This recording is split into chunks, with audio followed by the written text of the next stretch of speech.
আসসালামু আলাইকুম বন্ধুরা, আজকে আপনাদের সাথে আমি শেয়ার করব কিভাবে আমি মালয়েশিয়া থেকে জাপানের ভিসা করলাম এবং একজন স্টুডেন্ট হয়ে এবং একজন ফিমেল স্টুডেন্ট হয়ে আমি বিভিন্ন কান্ট্রিতে কিভাবে সহজে কম খরচে ভিসা করে ট্যুর করছি সেগুলো নিয়ে আপনাদেরকে আজকে ডিটেলে বলবো।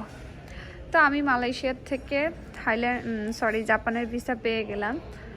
আর আমার কোনো ধরনের ভিসা ফি লাগেনি, আমি সম্পূর্ণ একা একা নিজে প্রসেস করেছি। তো কিভাবে প্রসেস করেছি সেটা নিয়ে আপনাদের বলবো।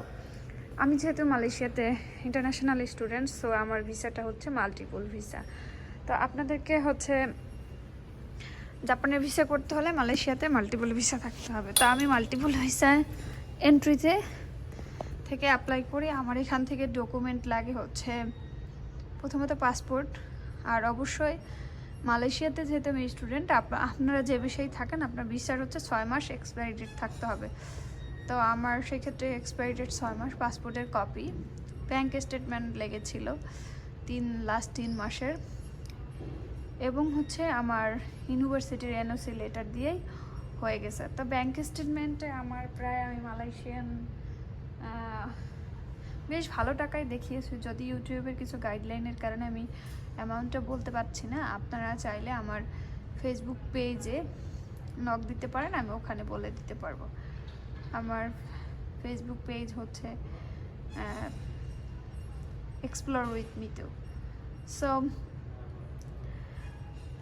তারপরে হচ্ছে এই টাকাটা আমি বাংলাদেশ থেকে নিয়ে আসি, আমার হাজব্যান্ড বাংলাদেশ থেকে পাঠায়, সেটা দিয়ে আমি ব্যাংক স্টেটমেন্ট ম্যানেজ করে দেখাই।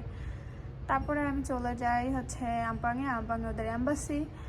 ওখান থেকে আমার হচ্ছে আমি অনলাইনে নিজে নিজে অ্যাপ্লাই করে ডকুমেন্টারি সব গুছিয়ে সুন্দরভাবে স্ক্যান করে নেই। আর যখন আমাকে ভিসা অ্যাপ্লাই করার জন্য আমাকে হচ্ছে অনলাইনে একটা অ্যাপয়েন্টমেন্ট নিতে হয়েছে। অনলাইনে অ্যাপয়েন্টমেন্ট নিয়ে আমি আপনার ওদেরকে মেল করে অ্যাপয়েন্টমেন্ট নেই। আর মেল করার সময় আমার হচ্ছে যে আমি মালয়েশিয়াতে যে স্টুডেন্ট সেটার একটা ভিসা কপি ওদেরকে দিয়ে দেই। তারপর আমাকে ডেট দেয়। আমার ডেট দেওয়ার পরে আমি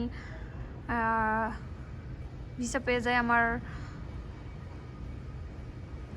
ডেটের যে আমি 3টা ডেট চুজ করি তার মধ্যে ওরা লাস্ট ডেটটা দেয়, ওইটা ছিল আপনার মে মাসের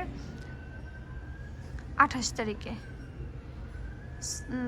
এপ্রিলের 28 তারিখে ছিল। আর মে মাসের 7 তারিখে আমি ভিসা পেয়ে যাই। জুন মাসে বাংলাদেশে ফ্লাই করি, সেখান থেকে হচ্ছে আমি বাংলাদেশ থেকে আবার জাপানের উদ্দেশ্যে যাই, একা একা একজন ফিমেল হিসেবে ট্যুর করি।